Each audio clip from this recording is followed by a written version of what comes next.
What if Jon Snow touched the dragon egg in the Crypts of Winterfell, and it cracked open in his hands? Let's explore the depths of it in the video. The night before the king comes to Winterfell, Jon Snow goes underground. He takes the old stair near the first keep, the one the servants avoid after dark, because the steps are uneven and the torches burn low and gutter in the draught that rises from below. Jon has been coming down here since he was small enough to fit between the stone pillars without turning sideways. He knows every step. He knows where the ceiling drops at the second landing, and he knows which iron bracket holds the last reliable torch before the darkness becomes total, and you go on by touch alone, one hand trailing the cold granite wall. He knows all of it, and he comes anyway, and has come for years, because the Crypts of Winterfell are the one place in the castle where no one looks at him sideways. The upper levels hold the recent dead, lords of the last 3 centuries with their stone faces tilted toward the vaulted ceiling and their iron longswords resting across their laps. Jon passes them without slowing. He knows these men the way you know faces in a tapestry, by name and not by anything more. Lord Edwin, Lord Beren, Lord Willem. Their expressions belong to men carved by craftsmen who never knew them. Faces of dignified stone that belong to a lineage Jon has grown up alongside, without ever fully belonging to. He is Ned Stark's bastard. He has grey eyes and dark curly hair, and a face that might have passed for any northern boy's, and he has been allowed to stay out of his father's honor, and that is all. He goes down to the lowest level. The oldest kings of the north are here. Their stone direwolves crouch at their feet, and their long swords are rougher worked than the swords above, longer and older, placed by hands that have been dust for 8,000 years. The air is different at this depth.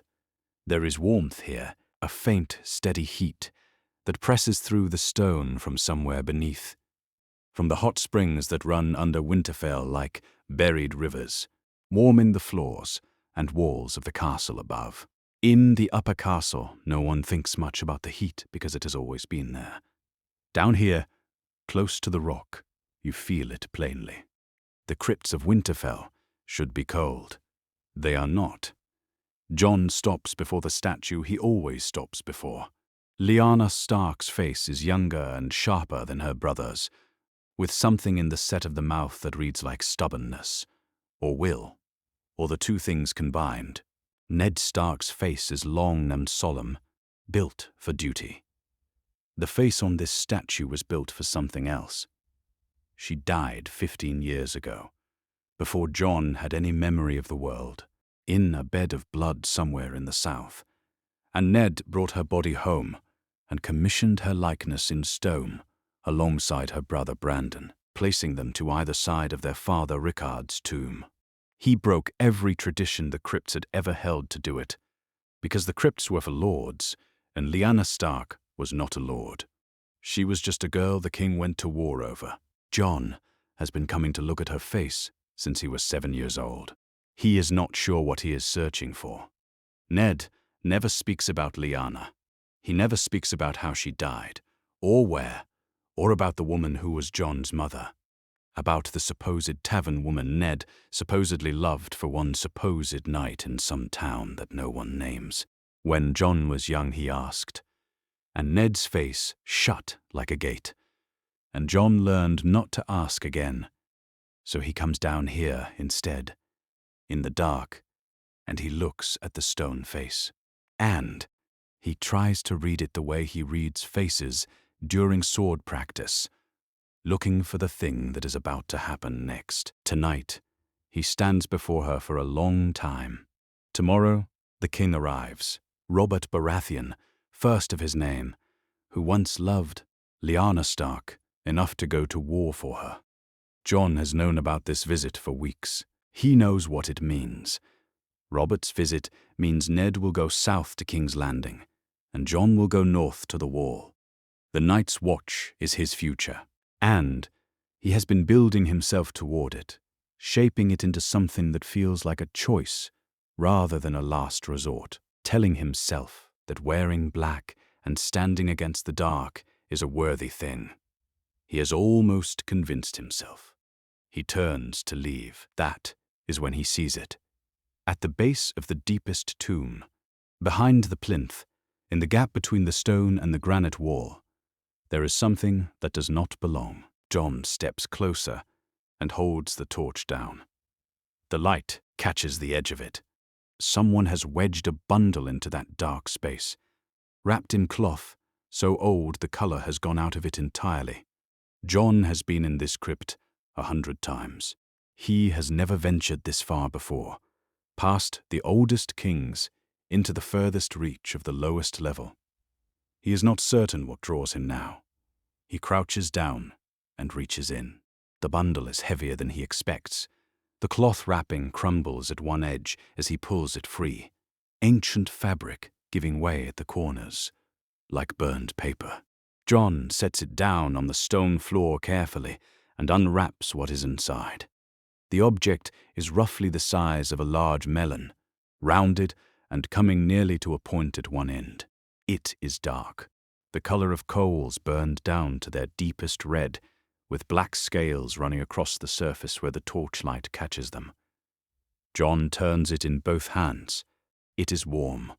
He notices that first, then notices how warm, and those two thoughts arrive in that order, because the second one does not make sense. The hot springs heat the stone down here, yes, but stone goes cool in your hands. Stone draws the heat out of you. This object does the opposite. It pushes heat into his palms, steady and patient, more warmth than any stone should carry. Jon sits cross-legged on the crypt floor, with the object in his lap, and stares at it. He sets the torch against the wall. In the near dark, the dark red scales look almost alive, the way embers look alive when a fire has burned very low. Jon traces one finger along the curve of the surface. It is not smooth. There are scales, faint and overlapping, and their edges catch the light. He wraps both hands around it, his bare palms flat against the warmth, and holds it. The crack appears without warning. Not a break, not a fracture, more like a seam opening, like the surface of a frozen river when the weight of spring becomes too much for the ice. A fine line runs from one end toward the other. Then a second line branches from the first. Then a small section of the outer shell shifts, and Jon pulls his hands back by instinct. But he does not drop it, and then something pushes outward from inside. The shell splits further apart. Pieces fall away into his lap, and then there is a thing in his hands that is not a stone object anymore. It is wet and small, no bigger than a large raven, dark and trembling, and it is shaking the last shell fragments from its wings with frantic small motions. It has a neck, it has a tail. It lifts its head, and it looks at Jon. Jon looks back. He does not breathe for a long moment. The creature is black and dark red, the colors of the shell it just came out of, and it is making a sound, a thin, high noise that echoes off the granite walls of the deep crypt and comes back from every direction at once. It trembles with the effort of being new in the world. Then the sound stops. It is still looking at him.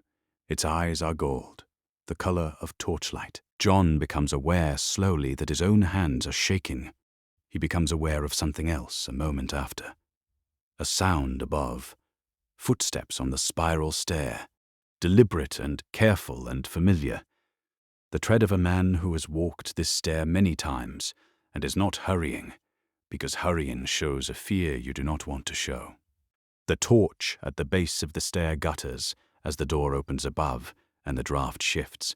Then there are boots on the stone steps. Ned Stark comes around the last turn of the stair into the lowest level of the crypts. He stops. He stands at the base of the steps, and he takes in everything in front of him. Jon, on the floor of the crypt, the broken shell scattered across the stone, the small dark creature on Jon's forearm now, its tail wrapped around his wrist, still trembling, still staring up at Jon's face with those gold eyes. Ned's face moves through several expressions in quick succession and then goes very still. It goes the color of the stone walls. For a long moment, neither of them speaks. The dragon on Jon's arm makes a low sound, and the torchlight moves, and the iron long swords of the oldest Stark kings catch the light and hold it. Then Ned Stark says, quietly and with great care, "Come with me," not to his solar, not to any room with walls and servants, who might hear through wood and stone. He takes Jon out through the back of the castle, through the yard, where the kitchen boys are starting the morning fires early, and out through the servants' gate that opens onto the grass behind the walls, and into the trees. The God's Wood of Winterfell is 3 acres of old forest that the Starks have never cleared, have never allowed anyone to cut, stretching from the inner wall to the outer, in a dark curve of pine and oak and ash, ancient and close-grown and still. At the center of it is the heart tree. The weirwood is enormous, older than any living thing Jon has ever stood beside. Its trunk is bone-white and broader than 2 men could circle with their arms, and its branches spread and catch what little moonlight is left in the sky. A face is carved into the trunk, the face the first men put into every weirwood in every God's Wood in the north. A face with deep, hollow eyes and a wide open mouth. And, from the carved eyes, the red sap runs down the white bark and has run for as long as anyone can remember. Jon has stood before this tree 100 times. Tonight, the carved face looks like it is waiting for something. Ned stands at the base of the tree and does not speak for a while.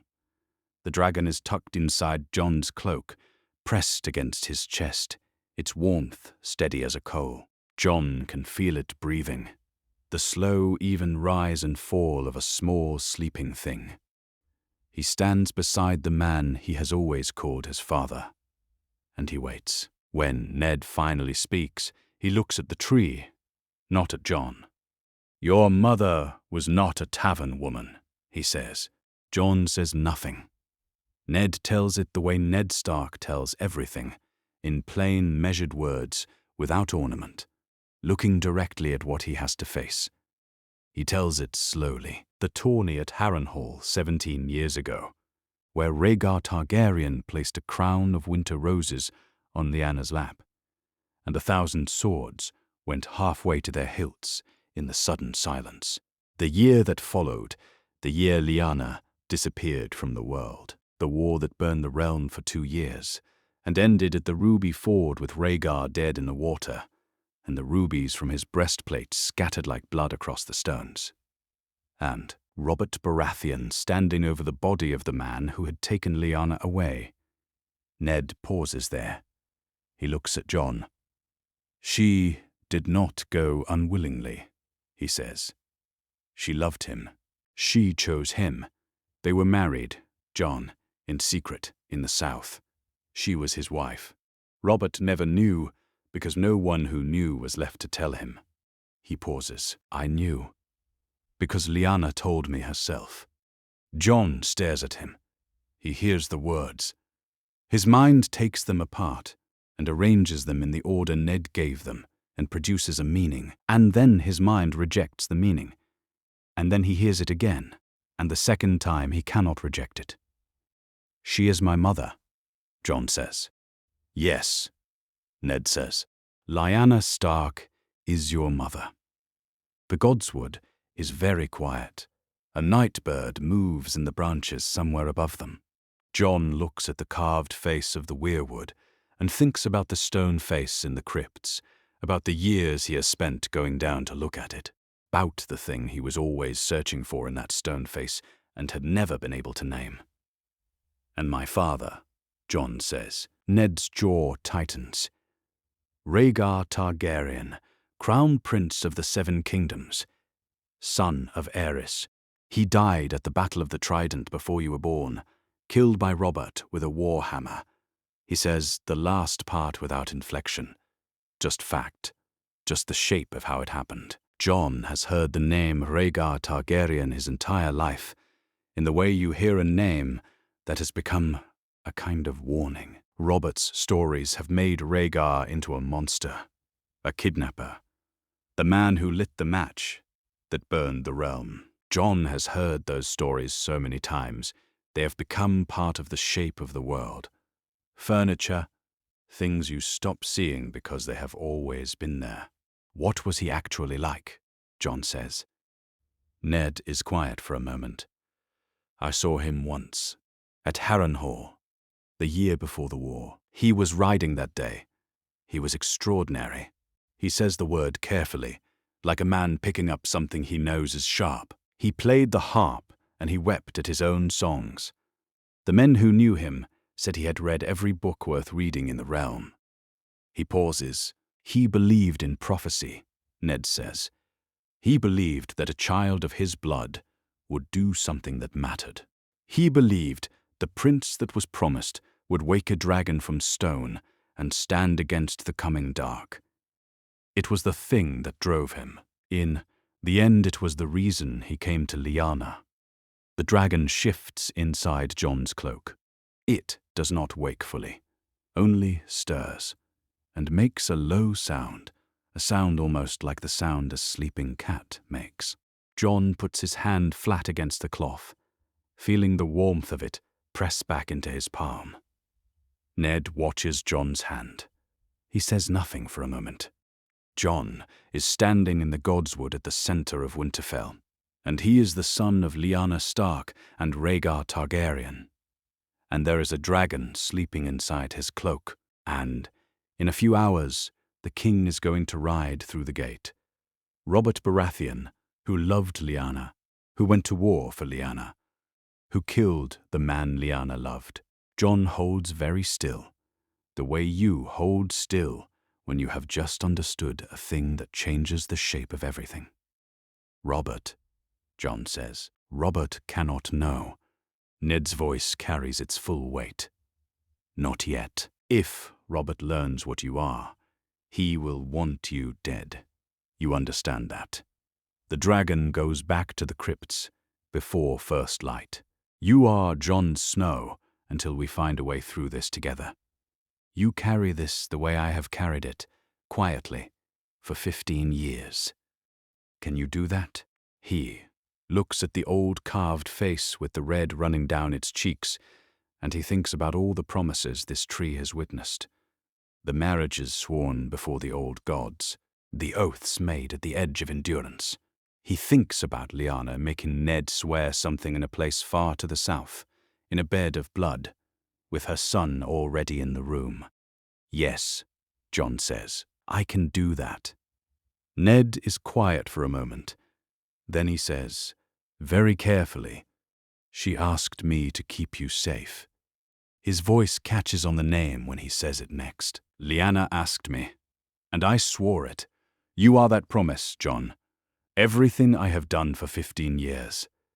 You are the reason for it.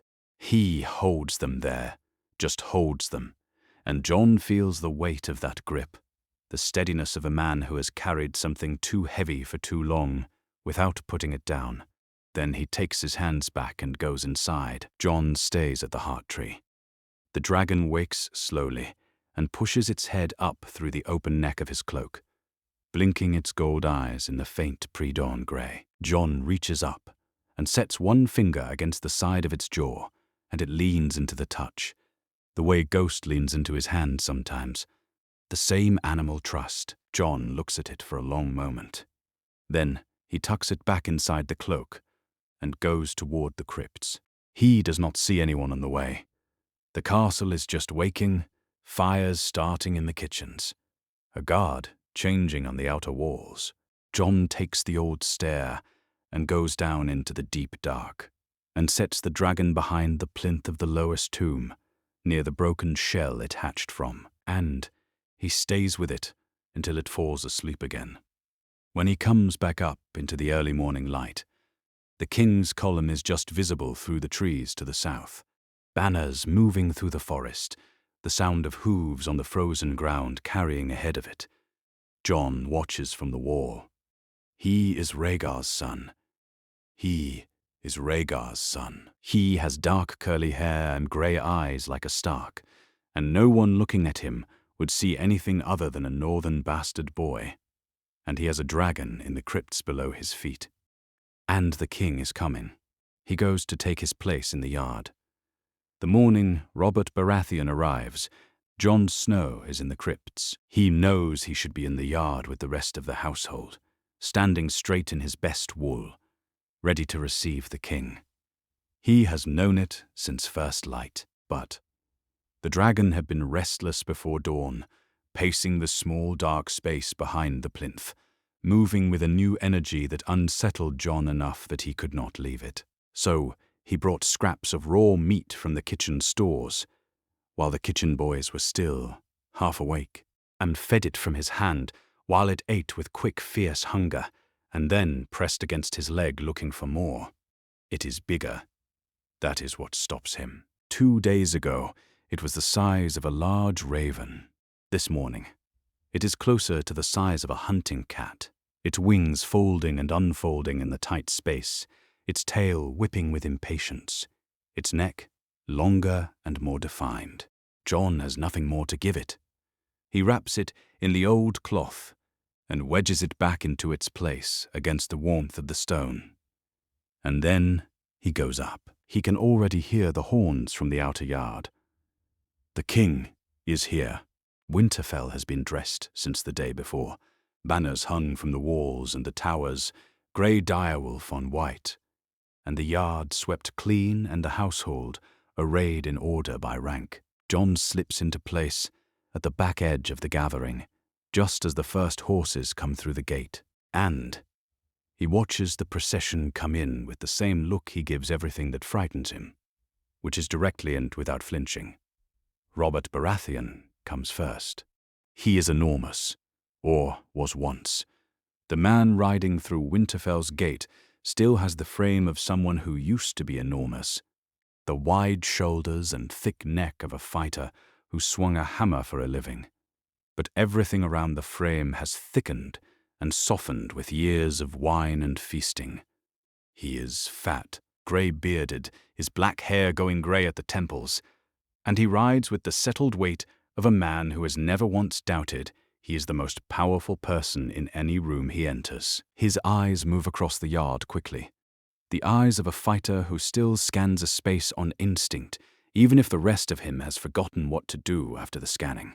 When he sees Ned Stark, he grins, and for a moment, beneath the fat and the grey Jon, can see what Robert must have looked like at 20, riding to war for the woman he loved.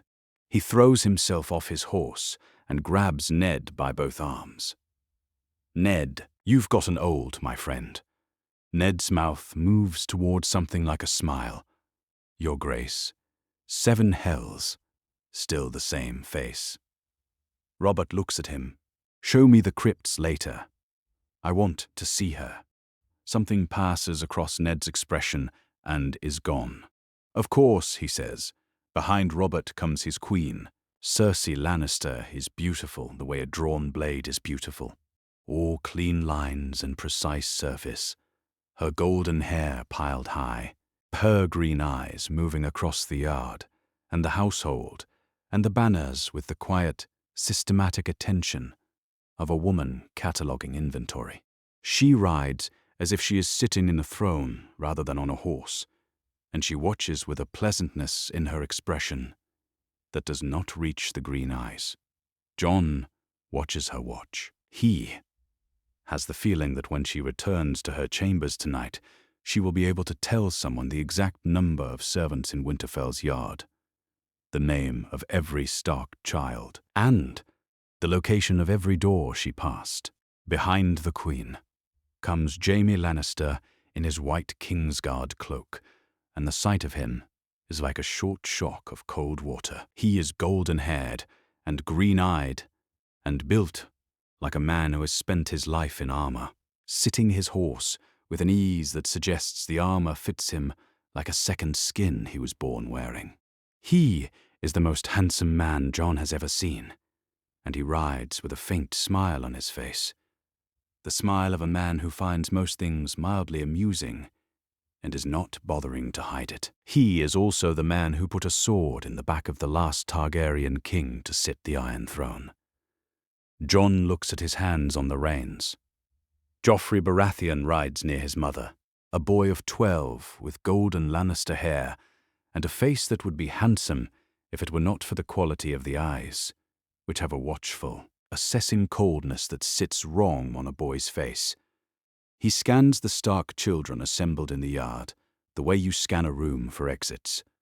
At the tail of the column comes Tyrion Lannister, last and smallest, a dwarf with a head that seems too large for his body, and eyes that are mismatched, one green and one black.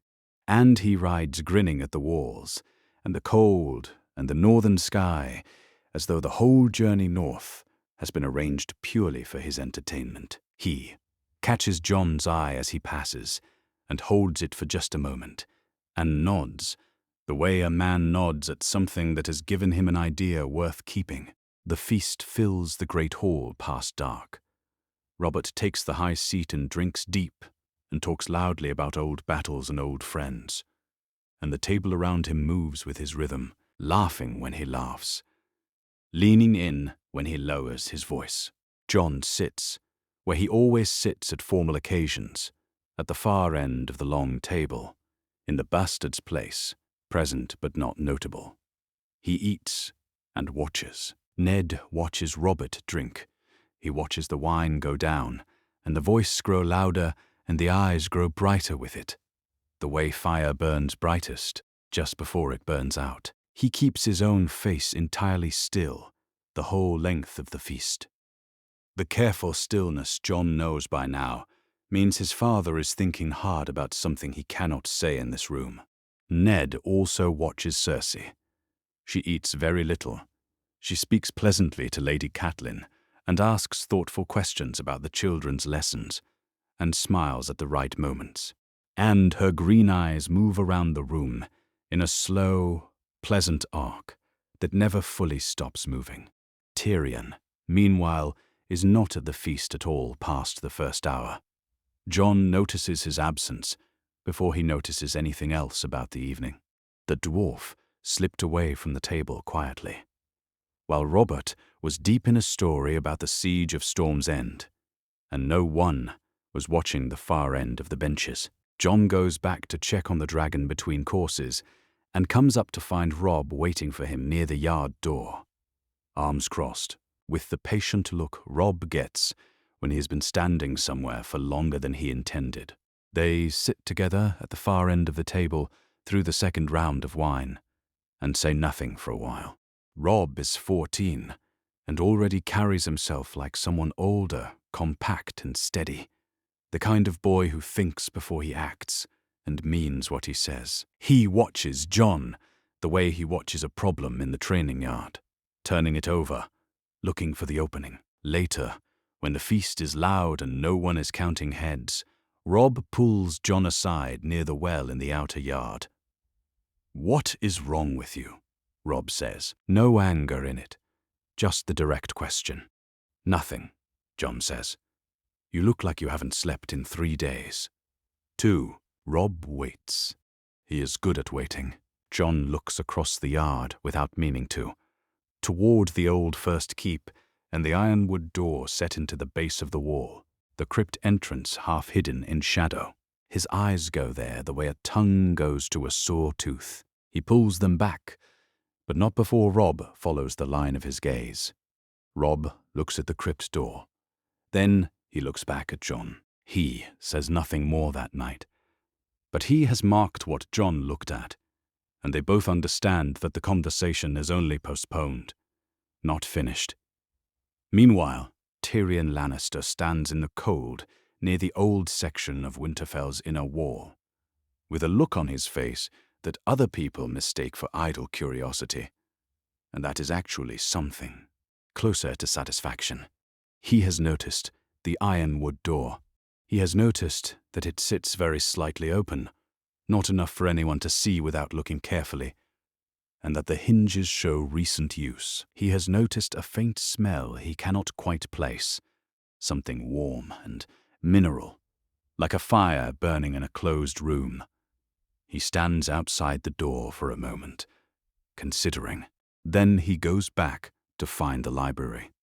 That night, Cersei Lannister walks through the corridors of Winterfell with a kitchen girl at her side, asking about the household in the pleasant way of a noblewoman making conversation. And the girl answers every question. Because why would you not answer a queen? Cersei returns to her chambers and sits near the window in the dark for a long time.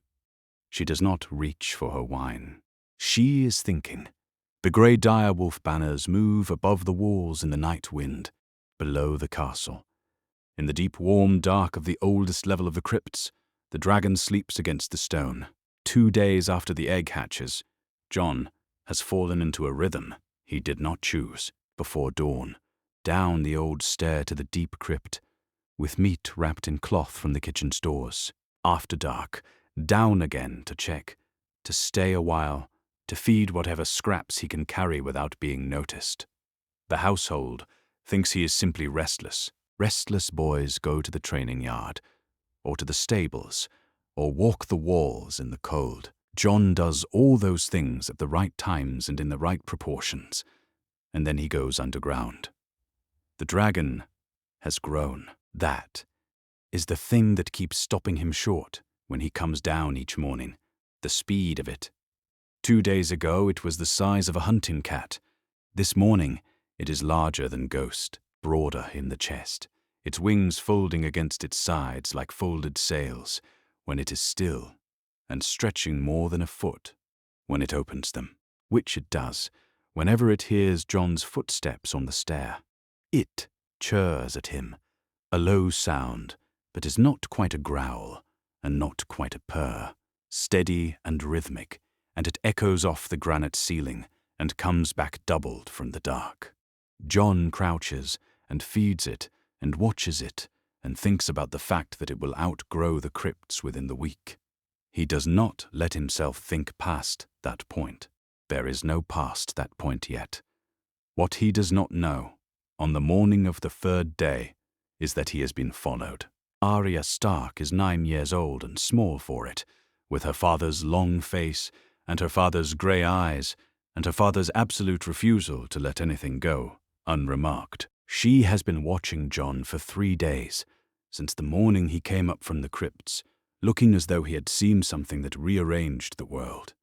She has been tracking his movements, the way she tracks sparrows in the godswood, patiently and without being seen, with the certain knowledge that she will find out what she wants to find out, because she always does. She pads down the spiral stair in bare feet on cold stone, one hand on the wall in the dark, following the sound of Jon's footsteps below her. She comes around the final turn and sees Jon crouched on the floor of the deep crypt with a dragon on his arm. She does not scream. She goes very still, in the way that happens when the mind encounters something that exceeds its current categories and needs a moment to build new ones. The dragon looks up from Jon's arm at the new arrival on the stair. It watches her with those gold eyes. Arya stares back at it, and then she does the thing Jon feared she would not do, which is take a slow, careful step forward and crouch down and reach her hand out toward the dragon's head. The dragon looks at her hand. It considers her the way a cat considers something it has not yet decided about. Then it turns away, back to Jon, and presses its jaw against his wrist as if the matter is settled. Arya looks at Jon. She looks at the dragon. She looks at Jon again. "It knows you," she says. "I know," Jon says. "How does it know you?" "I'll tell you," Jon says, "but not here." She accepts that. She sits cross-legged on the crypt floor without being asked, and watches the dragon with those grey eyes, calm and measuring.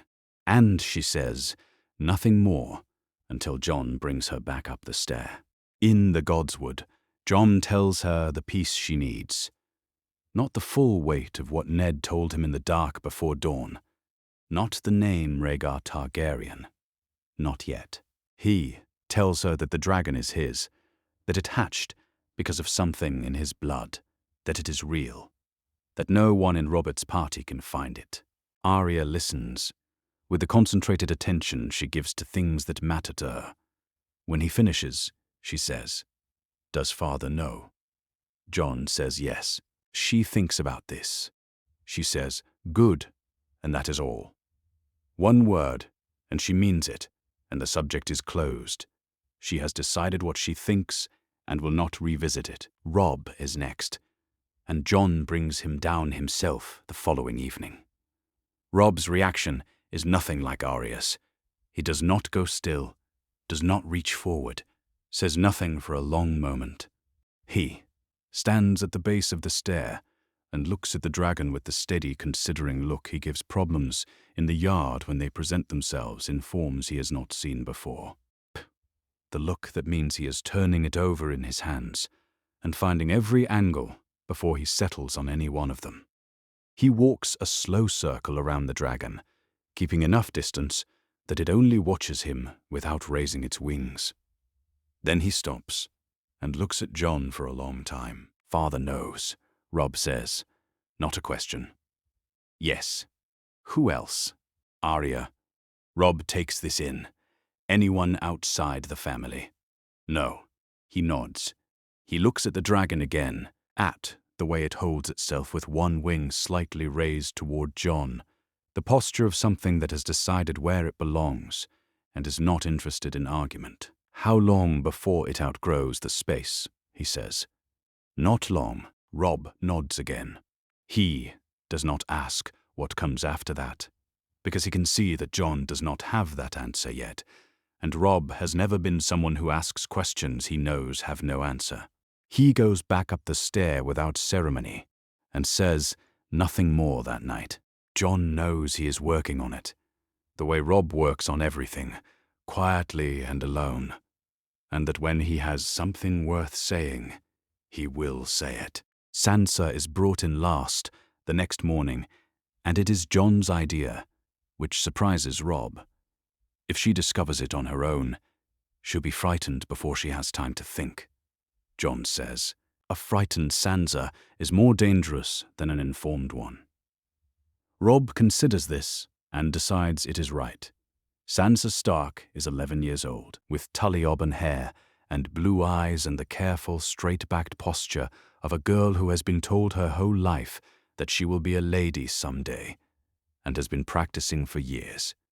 Already, she loves the old songs the way other children love sweets, the songs about Aegon the Conqueror and his sisters, about the dragon riders of old Valyria, about princes and heroes and the creatures they rode. She has loved those songs since she was small enough to sit in old Nan's lap. She is also shaking slightly when Jon brings her down the stair and she sees what is waiting at the bottom. It is one thing to love songs about dragons.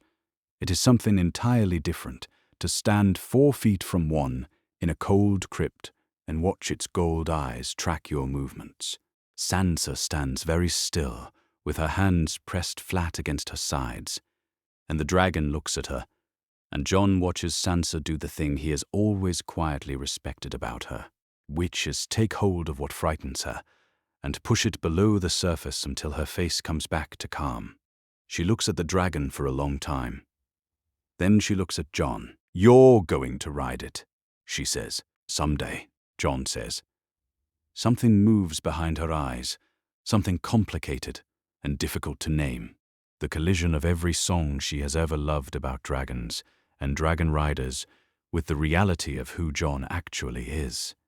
He is Ned Stark's bastard. He is the boy she has grown up alongside her whole life, without quite counting as a brother, without quite counting him as anything in particular, because there was never a word for what he was to her.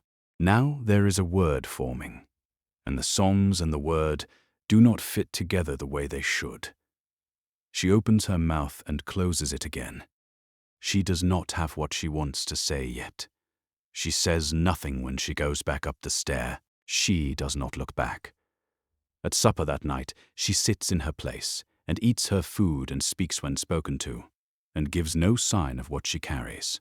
She does not betray him, but her eyes, when they find Jon across the table, have the look of someone who has been asked to hold something heavier than expected and has decided, quietly and without complaint, to hold it. That night, in his room in the tower, Bran Stark falls into a dream that does not feel like his other dreams. He is small, and he is in the roots. He does not know how to explain this to anyone who has not felt it. The sensation of being beneath and inside things at once, of seeing outward through the veins of the earth. He has been having these dreams since before he had words for them. In this one he moves through the weirwood roots, following warmth, and he comes to the deep crypt through the stone, not from above, but from below. And he sees something in the cold dark that glows like a coal, steady and alive, pushing heat into the rock in all directions. He reaches toward it in whatever way he reaches in dreams. Something in the warmth notices him, turns, regards him with a quality that is not quite sight. Bran wakes in his bed. His hands are cold. The room is dark. He lies still and stares at the ceiling for a long time, trying to hold the shape of what he saw before it comes apart, the way dreams do. He cannot hold it. He cannot name it. He tells no one.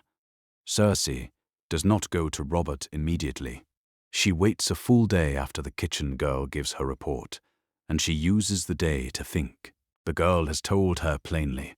The bastard boy has been going to the crypts twice daily, before first light and after dark, carrying scraps of meat wrapped in cloth. The ironwood door sits ajar when it should be sealed. There are sounds from below, sounds the girl heard when she pressed her ear to the door, and that she could not name, low and rhythmic, like a large animal breathing in a confined space. Cersei sits, with the window open onto the grey northern sky, and she turns this information over and examines its weight, its shape, what it might tell her about what comes next. On the second morning she goes to Robert. She finds him at the table in the Lord's Solar, a wine cup in hand, staring at maps of the north, with the glazed attention of a man whose mind is elsewhere.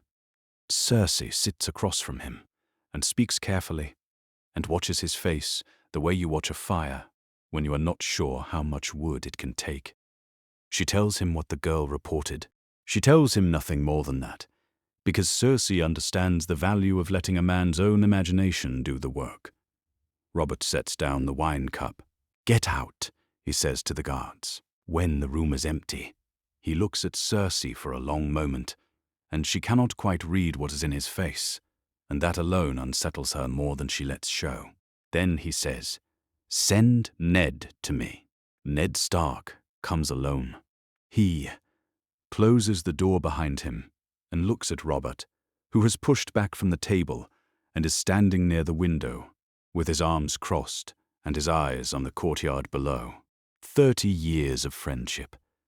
Two boys fostered together under Jon Arryn at the Eyrie, and in all that time Ned has learned to read Robert's silences the way a sailor reads weather. This one is a particular kind of storm. Robert turns. He tells Ned what Cersei's girl reported, in short, flat sentences, watching Ned's face the whole time. Ned keeps his face still. He keeps it still through the full telling, and for a moment past the end of it, and for a moment past that. It is not long enough. Robert has known Ned Stark since they were 12 years old. He knows every shade of Ned's stillness, and he knows the particular shade that means Ned is holding something in place by effort. He says, "What is in the crypts, Ned?" Ned is quiet. Then something in him settles, the way a man settles before he steps off a high place. "Sit down, Robert," he says. "I need to tell you something I should have told you 15 years ago." Robert sits. He says nothing. Whatever he sees in Ned's face makes him go very still. Ned tells it the way he has told it twice now, in measured words without embellishment. He tells Robert about the Tower of Joy, about riding south with 6 men at the end of the war to find Lyanna, about what they found when they got there, which was not a woman held against her will. 3 Kingsguard were standing their post outside the tower, including Sir Arthur Dane, the finest sword in the realm. And they were not guarding a prisoner. They were standing their post, because Lyanna had asked them to. She had asked them to keep the world out, while she and Rhaegar were inside it together. Ned tells this plainly, watching Robert's face. Robert does not speak. His hands close slowly on the arms of the chair. Ned tells him about the bed of blood. Out Lyanna at the end of it. Past any help, her strength almost gone. Holding an infant she had been holding for as long as she had strength left to hold him. He tells Robert that Lyanna made Ned swear. He tells him the shape of the promise. Keep the boy safe. Keep him hidden. Keep him away from the people who would kill him for what he was born to be. Robert's voice, when it comes, is barely above quiet. She chose him. Yes, Ned says. She loved him. She chose him. They were married in the South before you went to war, Robert. She was his wife. He was her husband. And the war that burned the realm was not what any of us believed it was. The room is very quiet. The fire burns in the hearth. Robert stares at the floor between them. He is a man who went to war at 19 for a girl who ran towards the enemy and called it love. He raised his banners and called in every debt owed to House Baratheon, and rode across the realm and smashed an army at the Ruby Ford, and killed the man he blamed for all of it. He felt the rubies scatter across the water, and felt the war hammer in his hands, and believed he had done what needed doing. He came home with the Iron Throne, and a woman he did not love, and a wound in his chest that never closed, and for 16 years he has drunk wine into it to keep it from killing him. And now Ned Stark is telling him it was all built on a story that was never true. He does not move. He does not speak. He sits with his hands balled on the arms of the chair. And his chest rises and falls, and the fire crackles, and outside the window, Winterfell goes about its morning without knowing what is happening in this room. "Is the boy mine?" he says. His voice is rough. Ned looks at him steadily. "No. He is Lyanna's. He is Rhaegar's." Robert makes a sound that is not quite a word. He sits with his hands balled on the arms of the chair. His chest rises and falls. He stays like that for a long time. Then he stands. "Show me," he says. They go down together, the 2 of them, without guards. Down the old stair through the upper levels, past the recent lords, all the way to the lowest crypt where the oldest Stark kings have slept for 8,000 years. Jon is there. He sees Robert coming down the stair behind Ned, and he does not run.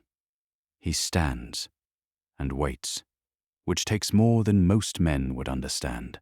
The dragon is on his shoulder now, the size of a large cat, black and dark red, its tail wrapped twice around Jon's neck for balance, its gold eyes fully open.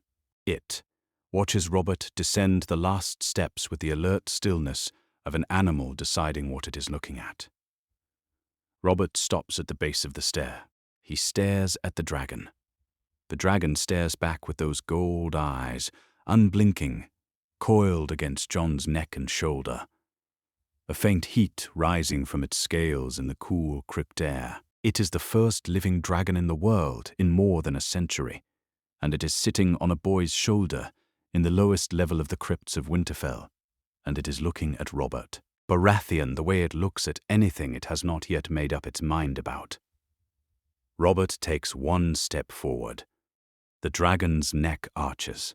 It makes a sound low in its throat, not a threat, more like a question, the sound of something deciding.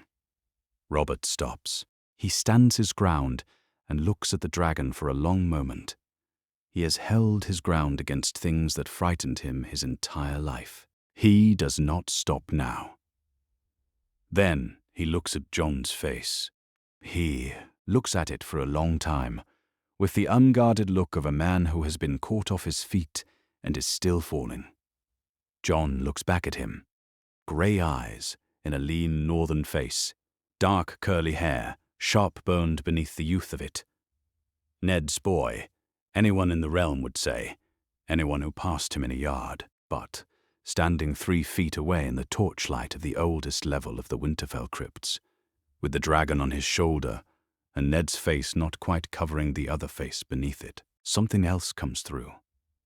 Something Robert has not seen in 16 years and cannot quite bring himself to name.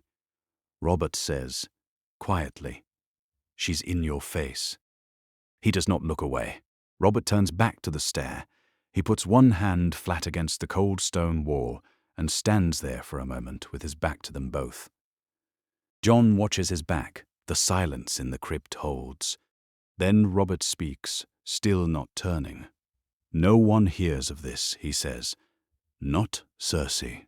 Not the small council. Not anyone in this castle, or south of it." He is still for another moment. "Do you understand me, Ned?" "Yes," Ned says.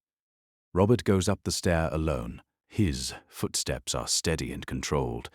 The footsteps of a man who has decided to hold himself together by sheer force of habit until he reaches a room where he can stop holding.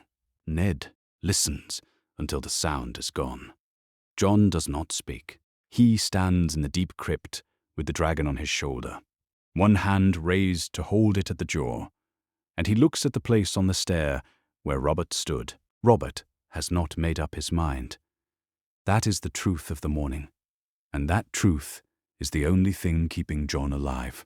A Robert who has not decided is a Robert who waits, and waiting buys time, and time is what they need.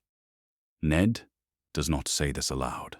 He looks at Jon, who is 14 years old and standing very steady in the dark, and he nods once, and then he follows Robert up the stair.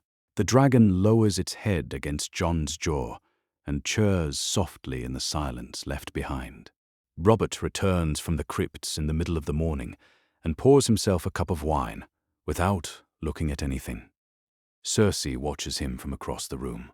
She has been watching since he came through the door, reading him the way she has read him for 12 years of marriage, the set of his shoulders, the pace of his walk, the way his hands find things. He pours the wine and does not drink it. He simply holds the cup and stares at the floor. That is what stops her.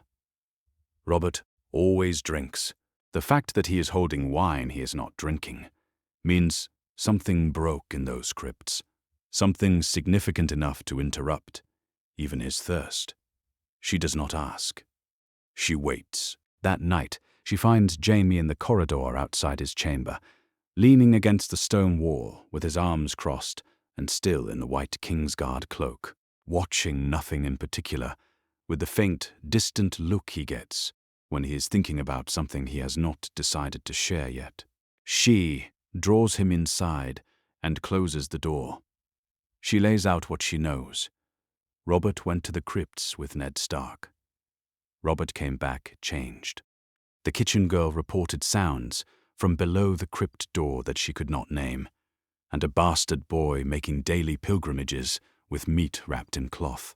Cersei sets each piece in front of Jaime the way a player sets pieces on a board, and watches his face for the shape of his understanding. Jaime listens without interrupting. When she finishes, he is quiet for a moment. Then he says, "A dragon." Cersei stares at him. The sounds, the meat, Ned Stark's bastard going underground twice daily and coming up looking like a boy keeping the largest secret of his life. Jaime meets her eyes.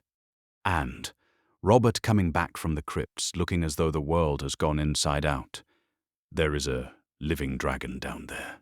Cersei. I am almost certain of it. She had been thinking the word since the kitchen girl gave her report. Hearing it said plainly makes it something different. Something she has to deal with. "Then we move against the boy," she says. "With what?"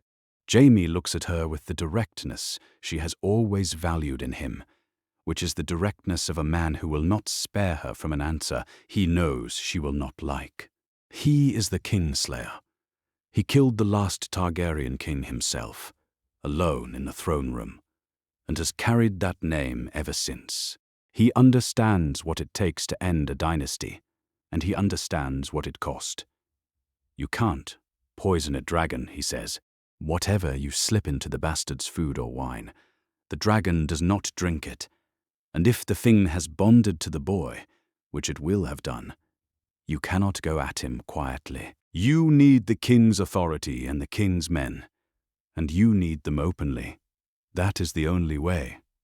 Robert has not given that authority, Cersei says.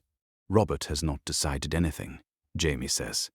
Whatever he saw down there, he came back holding wine he did not drink. Robert, in genuine indecision, is Robert doing nothing.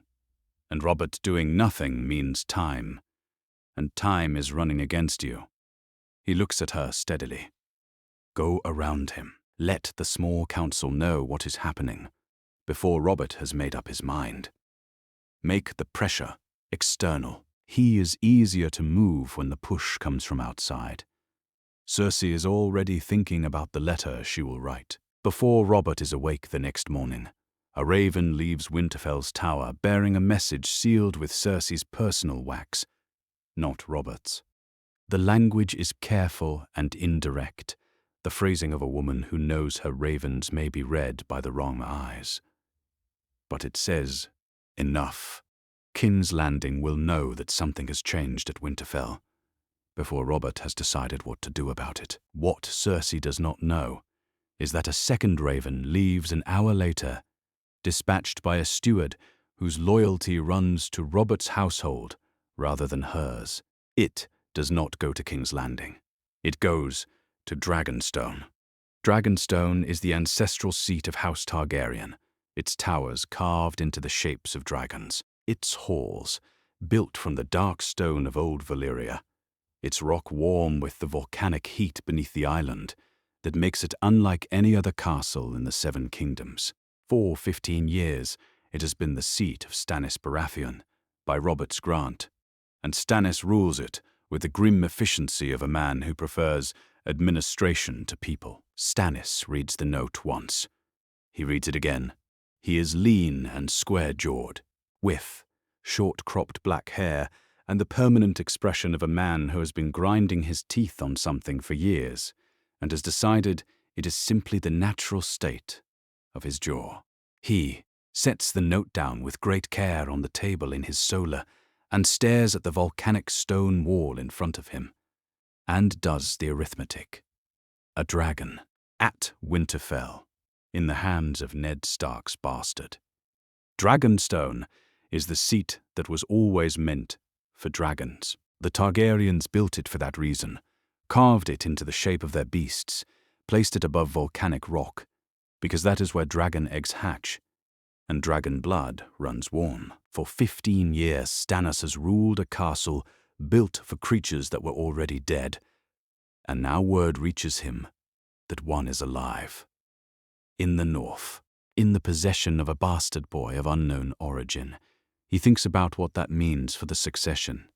He thinks about what it means for his claim, and Renly's, and Joffrey's, and every other claim stacked up behind Robert's, and he thinks about what a dragon changes when it enters any of those calculations. He calls for his steward and begins to compose his reply.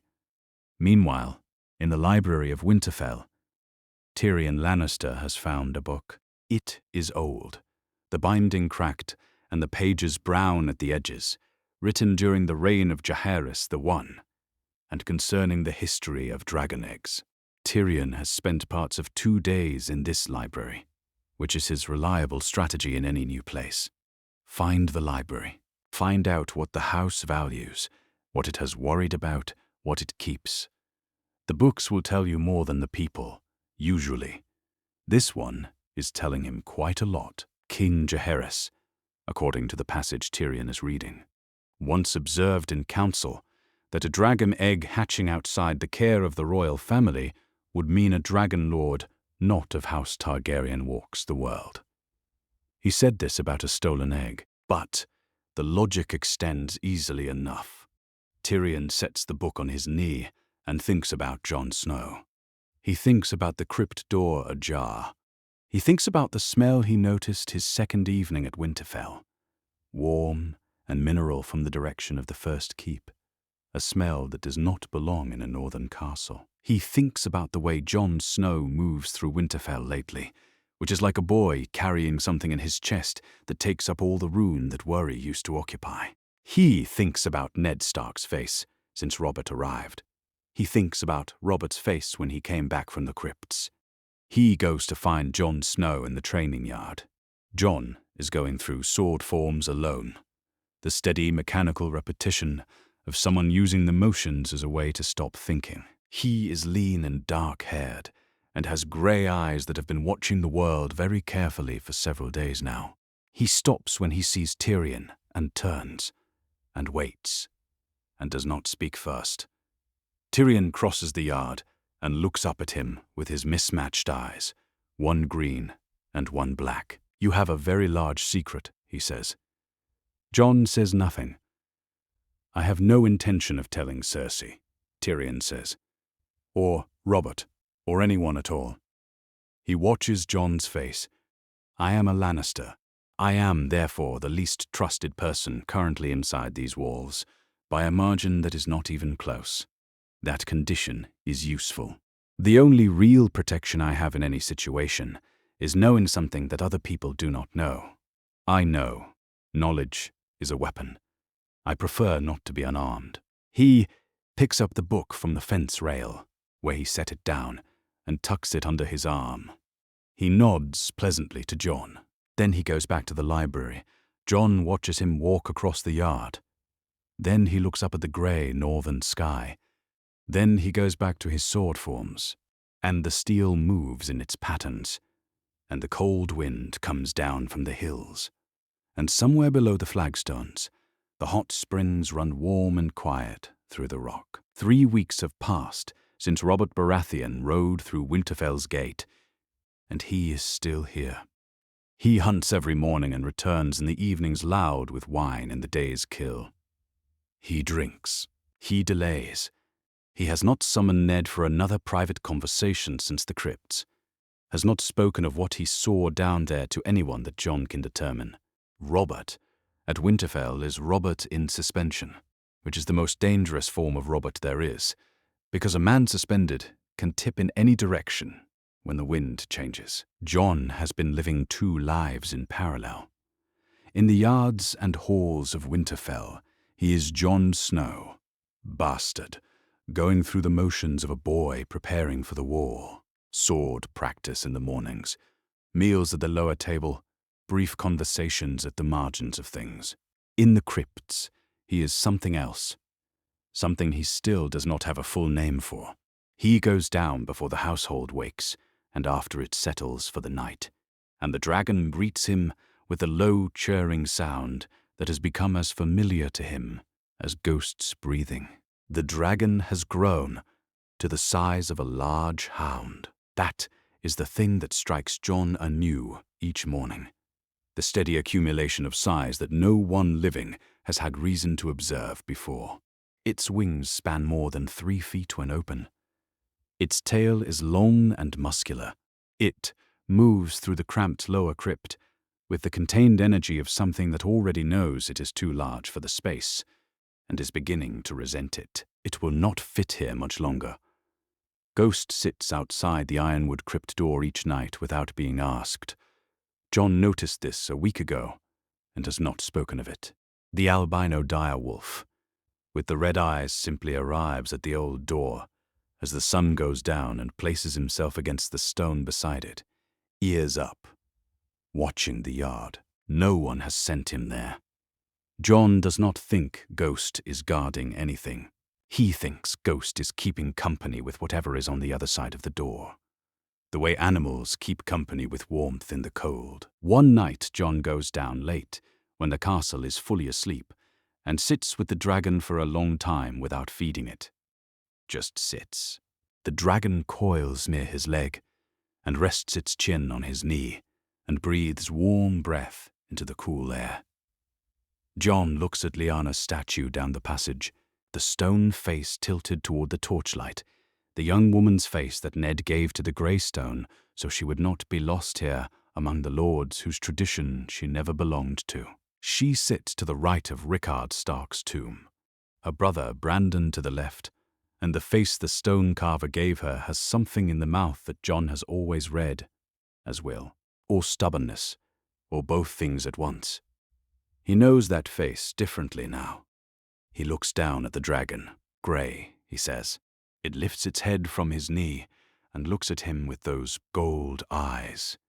Jon is not certain why it is the right name. The dragon is black and dark red when the light catches it fully, but in the low torchlight of the crypt, the scales along its neck and spine carry a dark undertone, like coals that have burned so long they have moved past red into something deeper. And it is the color of Stark eyes. And Lyanna's statue is grey stone. Those reasons, and the simpler reason that it is simply the name that comes when he looks at the creature. And names that come on their own tend to be right. Grey, Jon says again. The dragon sets its chin back on his knee and closes its eyes. Jon holds very still. They go to the Godswood together. Later that night, Jon and Ned and the dragon, the way they have done before.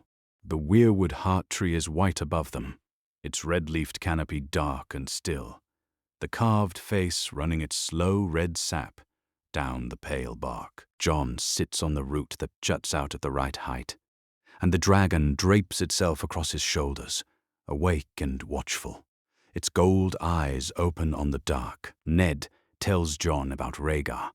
Not Robert's Rhaegar, not the monster of the war, not the man who took Lyanna away and lit the world on fire. The other one. The actual one, as best as Ned can assemble him from a handful of observations made across the width of a tournament ground a year before everything came apart. He saw Rhaegar at the tourney at Harrenhal the year before the war, 17 years ago now. Just the once. Ned makes this clear, that he is not claiming a knowledge he does not have. Rhaegar was riding in the lists that day, silver-haired and extraordinary in the way that very few men are extraordinary. A quality you notice before you have thought to notice it. Something in the line and the precision. Something in the way the lance and the horse and the man were one continuous motion. Ned watched him cross the field and thought the same thing he had always heard said, that Rhaegar Targaryen was the finest knight in the Seven Kingdoms. And for once, the thing people always said was simply true. He played the harp. Ned has heard this from men who knew him and loved him. He sat in the halls of the Red Keep and played and wept at his own songs. And the men who wept with him were not soft men. He had read more books than any prince was required to read, in several languages. And he believed in something, the specific kind of believing that goes all the way down and does not hollow out when you press on it. He believed a child of his blood would wake a dragon from stone and stand against what was coming in the long dark. Jon is quiet for a while. The dragon's tail moves slowly across the back of his neck. "I don't want the Iron Throne," Jon says. He says it, the way he might put down something he has been carrying at arm's length. I know that's what people will think, if they find out what I am. I know that's what Robert is afraid of, and what Cersei is calculating about. But the throne killed him, and it killed her, in different ways, and I have no interest in the thing that did that. Ned says nothing. I want to go north, Jon says. I can feel it. The war. What's on the other side of it? I don't know how to explain it better than that. It pulls at me. It's been pulling at me since before I knew what I was. I thought it was just the Night's Watch before. Now I think it's something else. Something coming that matters more than thrones. The weirwood's carved eyes run their red above them. The red leaves hang still in the windless dark. Your mother, Ned says finally, would have said something like that. He stands. He puts one hand on Jon's shoulder and holds it there, that brief, firm grip that is the only embrace Ned Stark allows himself.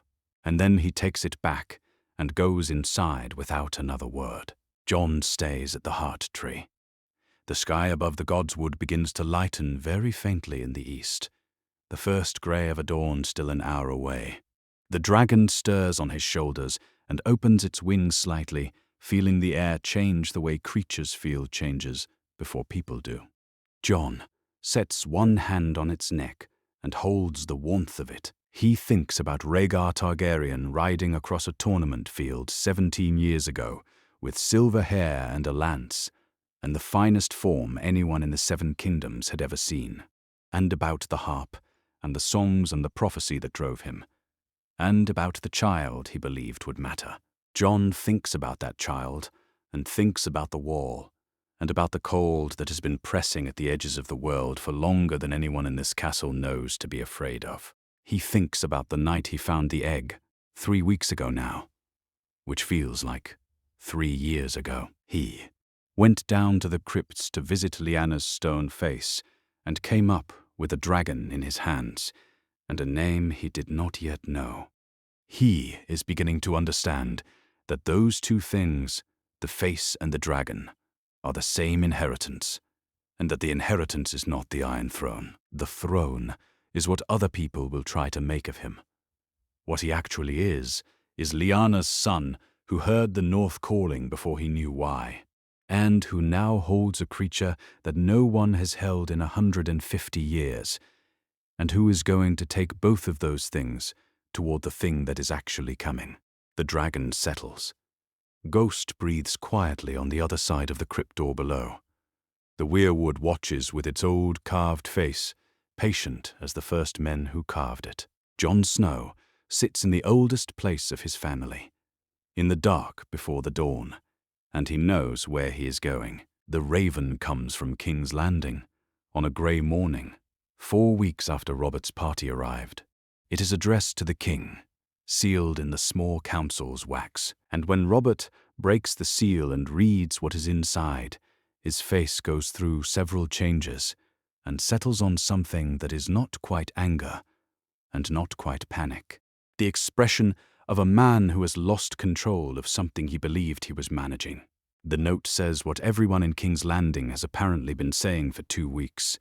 There is a living dragon in the north, in the possession of Ned Stark's bastard. The city does not know how it knows this. Rumors about dragons travel faster than ravens when the subject is large enough. And a living dragon is large enough to pull the story out of the north across the full length of the King's Road by sheer gravity of the thing. The small council wants to know what the king intends. Robert summons Ned. He is pacing when Ned arrives, moving between the hearth and the window, with the tight, coiled energy of a man who used to settle this kind of agitation with a fight or a hunt and finds neither option available. He stops when Ned closes the door. They know, he says. The whole city knows. In 2 weeks, it will be every lord in the 7 kingdoms. Ned is quiet. We have to settle this now, before it settles itself in a way neither of us can undo. Robert puts both hands on the table and looks at Ned across it. I need to decide what I'm going to do while I still have the ability to shape what happens next.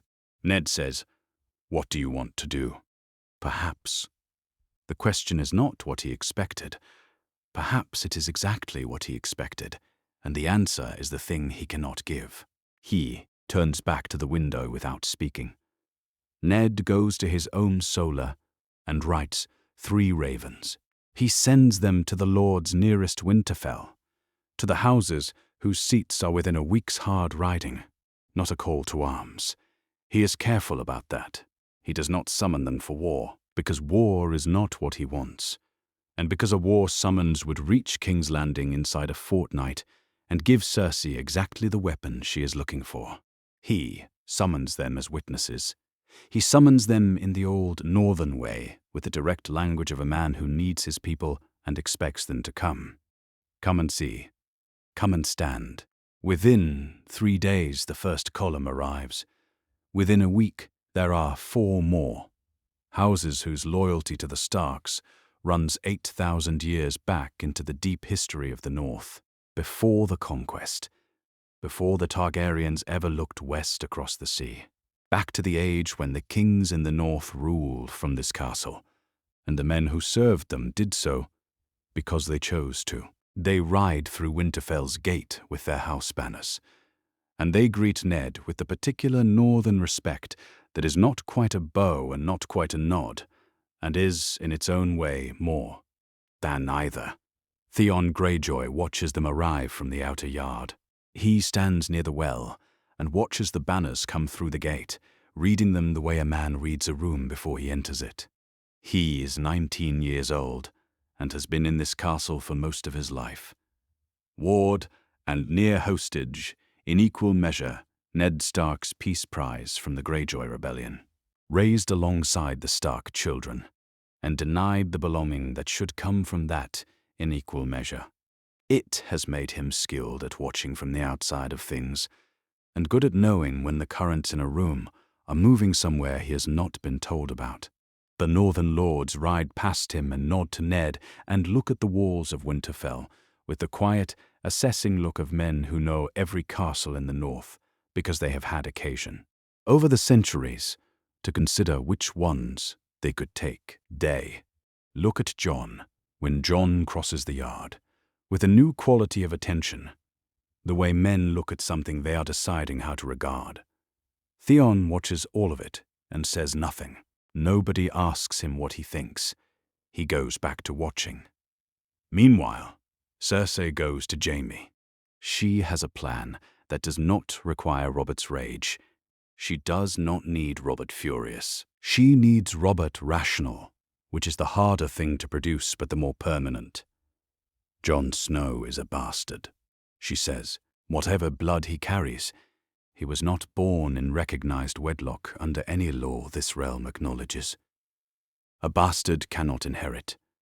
A bastard cannot claim. A bastard with a dragon is still a bastard. And a bastard in possession of a dragon is a problem for the law to address, rather than for Robert to address personally with his grief about Lyanna obscuring every decision he makes. She looks at Jaime steadily. Robert invokes his royal authority. The bastard surrenders to the king's custody. The law handles it. No one is killed. It is entirely legal, and it removes the threat before the North decides it has a stake in the outcome. Jaime looks at her. He says, "Move before the North solidifies." "Yes," Cersei says, "but the North is already solidifying." Jon feels it, in the way the Lord's eyes find him crossing the yard, in the way Robb holds himself when they stand near each other now. A new straightness in it. The pressure has been building for 4 weeks since Robert came back from the crypts with his decision unmade. And Jon has been living inside it, the way you live inside a storm, moving carefully and waiting. On the morning of the 5th day, after the first Northern Lord arrives, Jon stops waiting. He takes Grey out of the crypts before first light. He takes him through the servants' gate and out past the outer wall onto the open ground north of Winterfell, where the land runs flat toward the tree line. He sets the dragon on his arm and looks at him. Grey is the size of a large dog now, broad-chested, his wings folded, looking back at Jon with those gold eyes in the pre-dawn grey. Neither of them has done this before. Jon lifts his arm. Grey opens his wings. He beats them once, finding the cold air, and Jon feels the force of it through his arm and shoulder. Then Grey pushes off and rises, and for a moment the weight leaves Jon's arm entirely, and the cold pours into the space where the warmth was. And then Grey is up. He is in the sky. dark against the grey northern morning, winds beating in long, even strokes, rising over the outer wall of Winterfell and into the air above the castle. Every man in the yard stops. The guards on the walls stop. The Lord's men settling their horses in the outer ward stop and look up. Robb, in the training yard with a practice sword, looks up. Theon at the well looks up.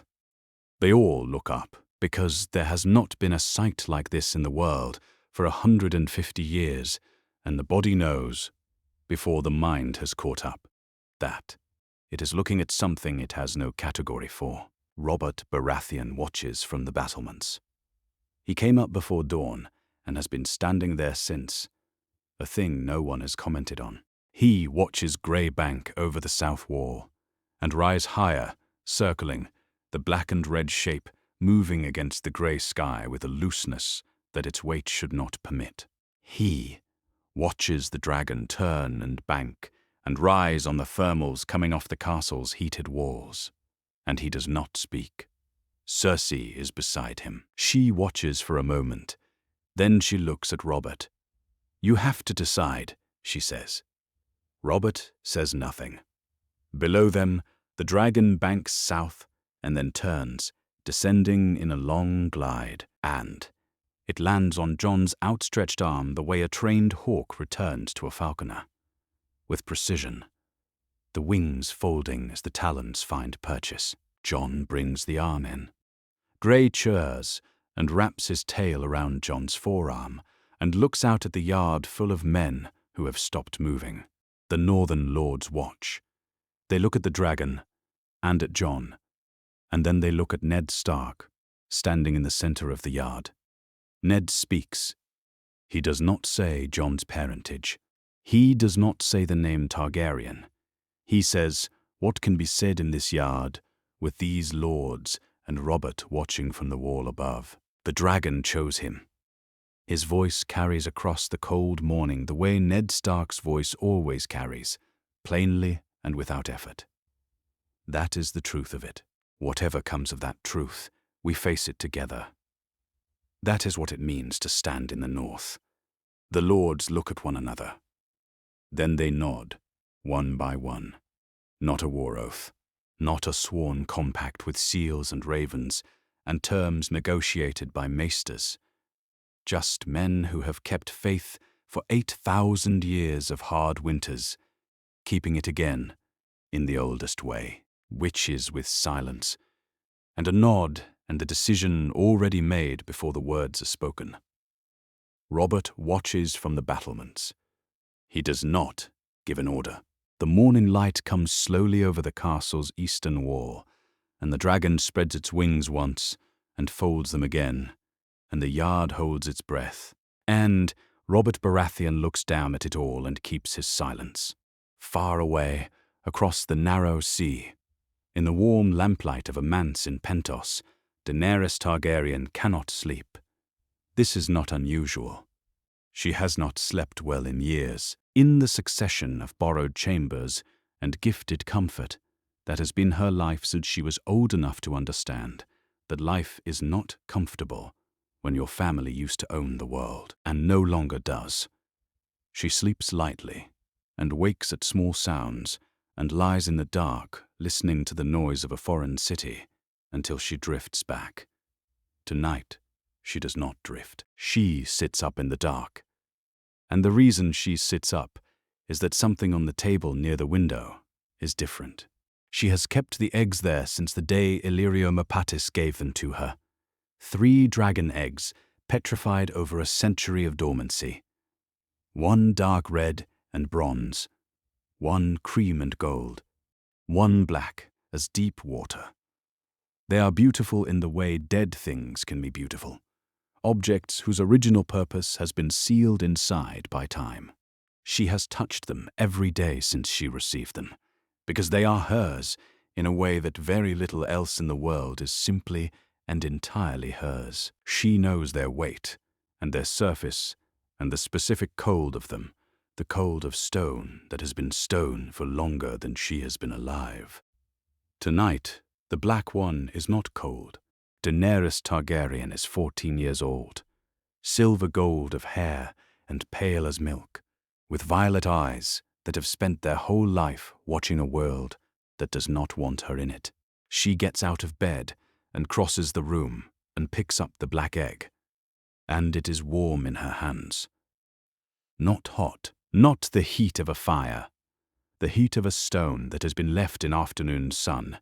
Steady and thorough, warmth all the way through, and not just on the surface. She stands in the lamplight and holds the egg in both hands and turns it over slowly, and it is warm, and she does not know what it means. She has heard the stories. In every city they have passed through, there have been old women who remembered when the last dragon died, who shook their heads and said the world went smaller when it did, and never fully recovered.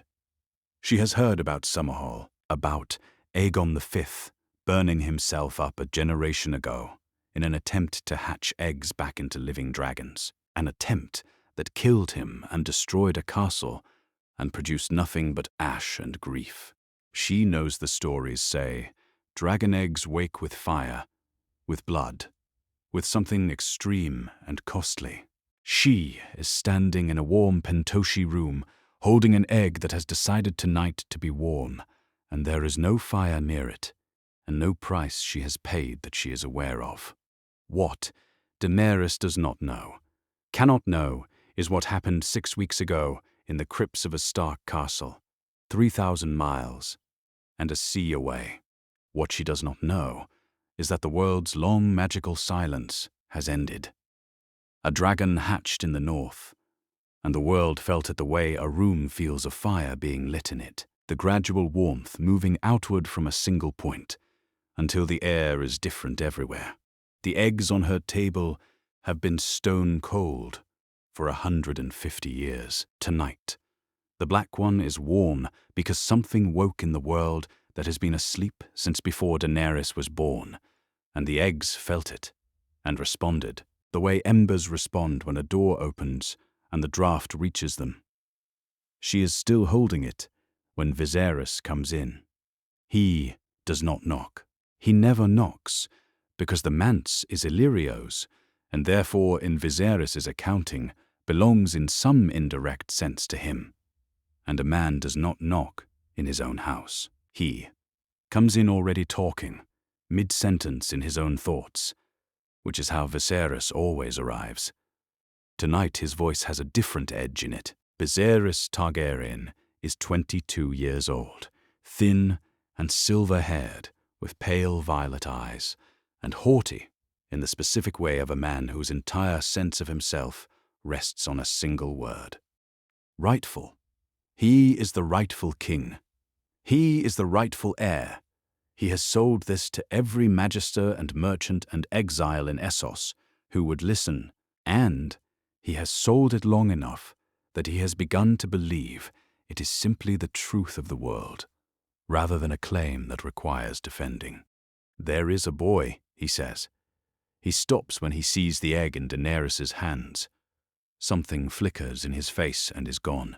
He presses forward, in the north of Westeros, in a Stark castle. It came off the last ship from Old Town, through the merchants. They are saying there is a living dragon.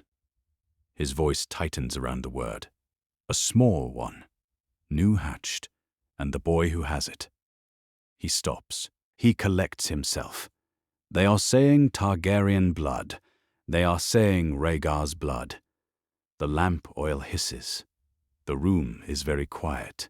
Daenerys watches her brother's face. She has spent her whole life reading Viserys, and she reads him now as clearly as she reads anything. The fury first, sitting on the surface, where anyone can see it, and beneath the fury, the fear, and beneath the fear, something she recognizes as the particular collapse that happens when the story you have been telling yourself about yourself turns out to need revision. He has been the last Targaryen for as long as he can remember. He has built his entire self upon that word. The last. He tells her the rest in fragments, the way the news came. In pieces, off a merchant ship from Old Town, with sailors who had the story from sailors who had it from someone else along the chain. A bastard boy, they say, a northern lord's bastard, but bastard. Blood can carry Targaryen blood, as well as true-born blood, and the stories coming across the water are saying Rhaegar's name. Saying it plainly. Saying the son of Rhaegar Targaryen has woken a dragon in the crypts of a castle in the north, and the king of Westeros does not know what to do about it. He wants to go west. She can see it building in him the way weather builds on an open sea. The desire to move, to claim, to reach out, and take back the thing that has been taken from him. He has always wanted to go west. He has wanted it every day of their lives in exile, every day in every manse and villa and borrowed chamber, every time Illyria referred to Viserys as a guest rather than a king, and Viserys smiled and did not say what he was thinking. This news gives him a reason that is newly urgent, a fire under the wanting, which makes him more dangerous than he was this morning. Daenerys says nothing. She has learned when not to speak to Viserys. When Viserys leaves, she sits for a long time, with the black egg warm in her hands. She thinks about what a dragon feels like, from the inside of holding one.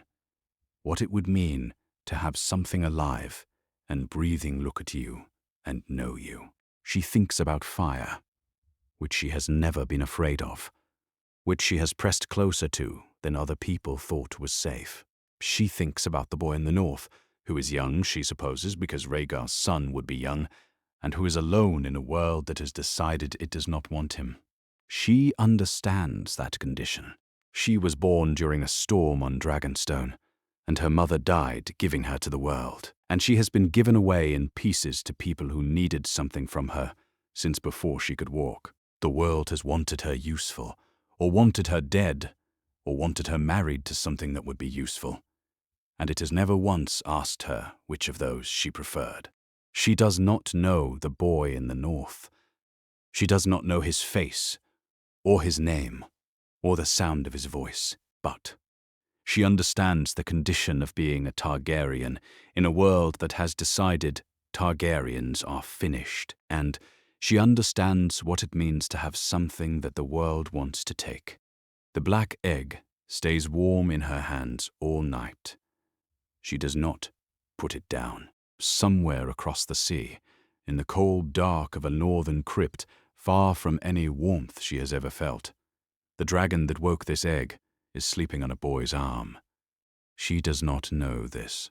She only knows the warmth is new, and that something in the world has changed, and that she is not, for the first time in her life, the only one of her kind who is looking toward a future she cannot yet name.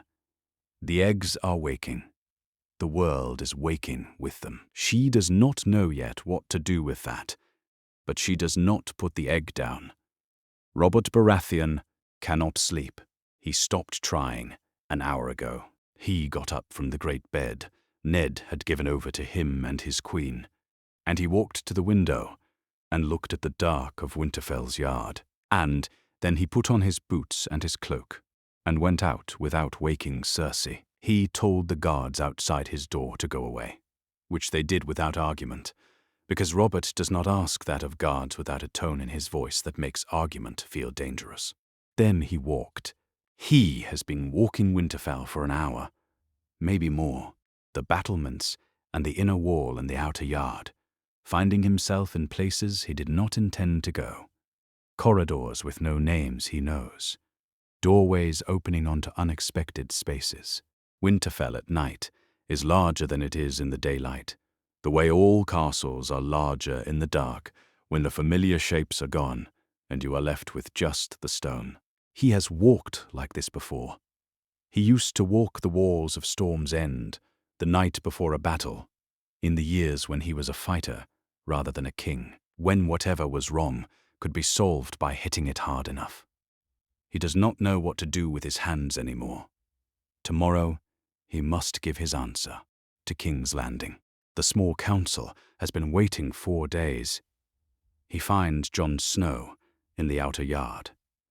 He was not looking for the boy. He was not avoiding him either. He has noticed, over the 5 weeks at Winterfell, that Jon is always awake before dawn. That the boy moves through the castle in the early hours with the particular quiet of someone who has learned over a lifetime not to be noticed. Robert walks through the outer yard, and there he is, standing near the wall in the cold grey before dawn, the dragon on his shoulder with its tail curled around his neck, sleeping. Jon sees Robert coming and does not move. He does not run. He stands and waits. The two of them face each other in the cold. The king who built his throne on the body of a Targaryen dynasty, and the boy who is that dynasty's son. Robert looks at him for a moment. Then he walks over and stands near him without saying anything. He is quiet for a while. Then he begins to talk about Lyanna. He does not look at Jon while he talks. He looks at the flagstones, at the wall, at the dark sky over the castle. He talks the way men talk, when they have been carrying something so long they have forgotten what it weighs, until the moment they start to put it down. He was 18 when he heard she was gone. A rider came to the eyrie with the news, and he can still tell you what the light looked like in the yard when the rider dismounted.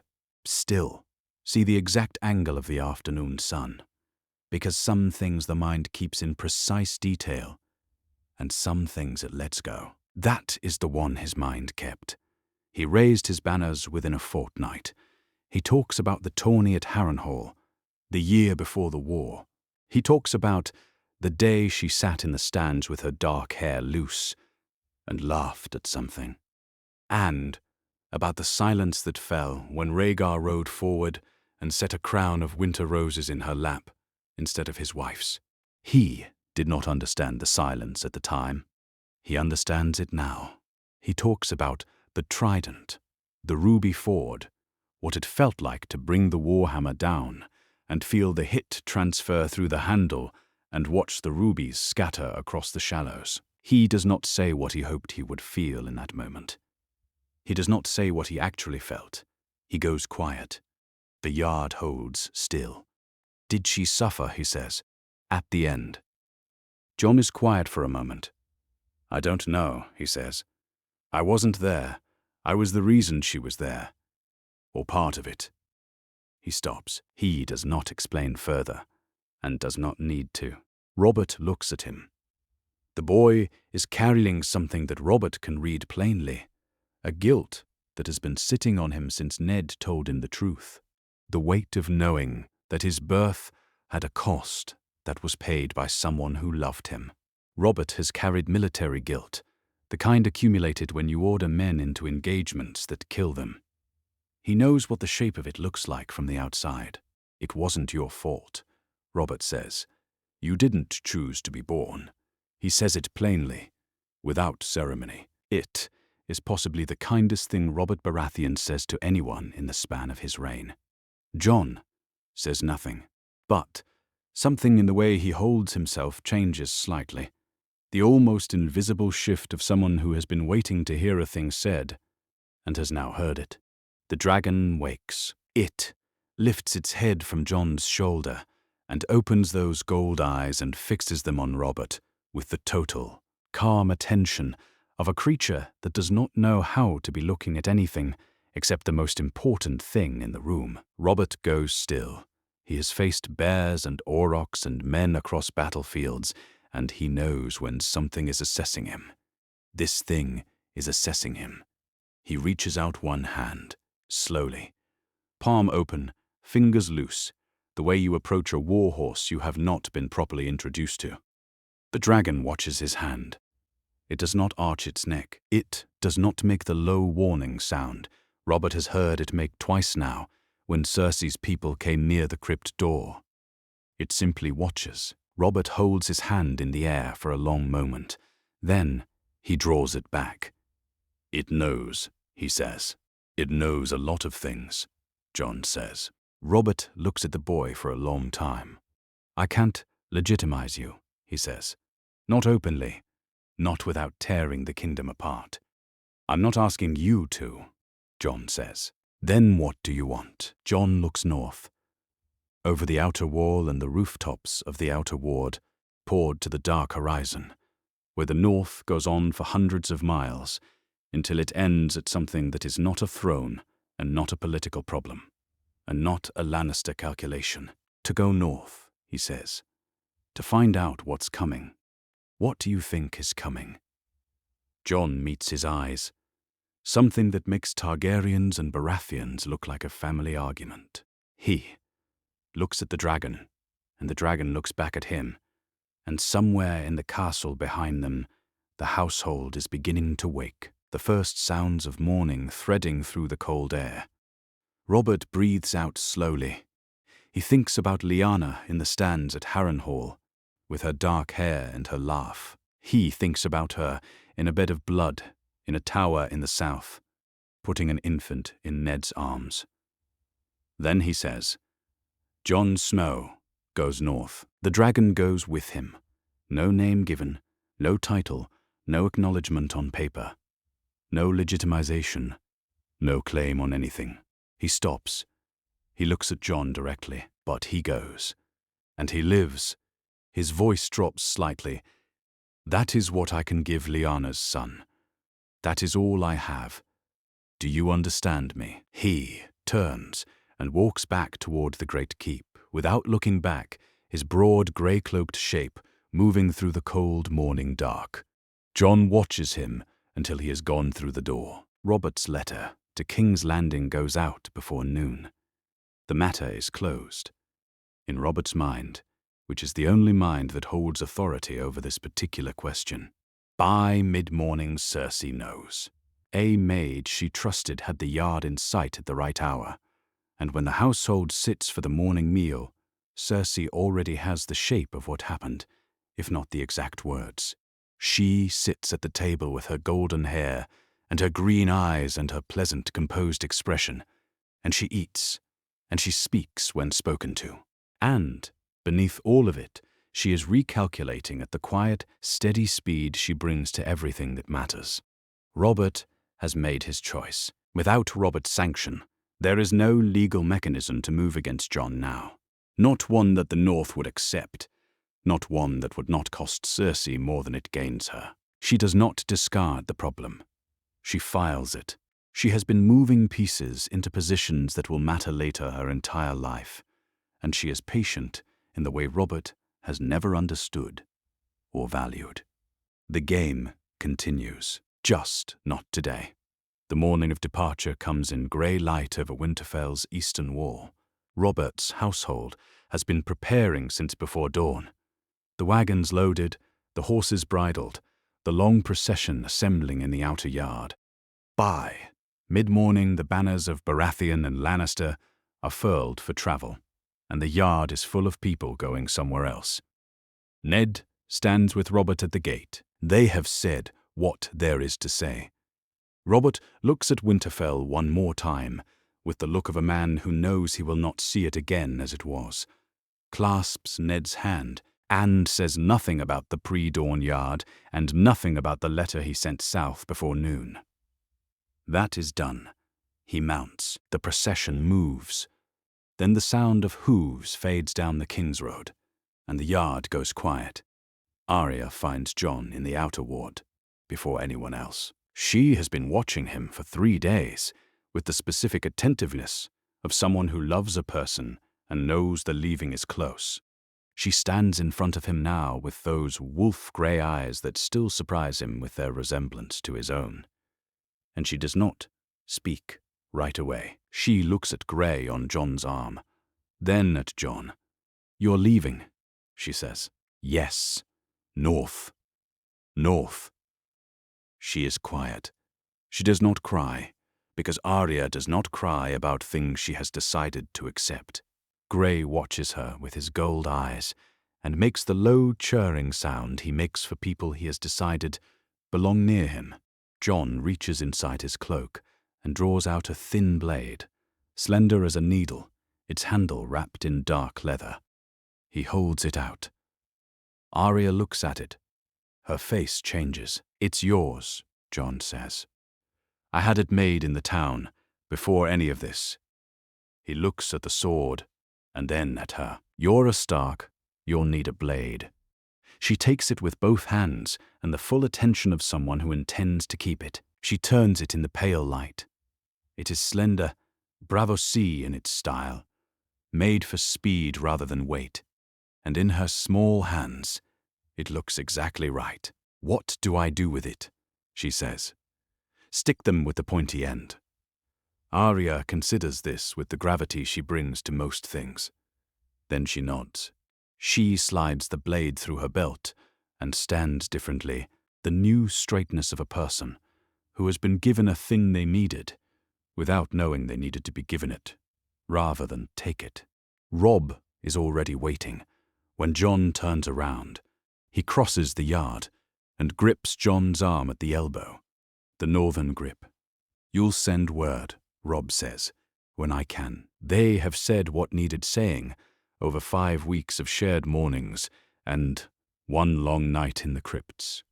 When Robb walked a slow circle around Grey and decided, with the methodical practicality that has always been his answer to hard things, that the dragon was real, and Jon was going and he would work within those facts, rather than against them. Jon has always loved that about him. Sansa comes alone. She has spent 5 weeks revising every dragon song she grew up loving against the reality she was shown. And the revision has made the thing heavier and stranger and more real than songs are supposed to be. She stops in front of Jon, 12 years old with red tully hair and a composure that has been earned. "The psalms always end at the departure," she says.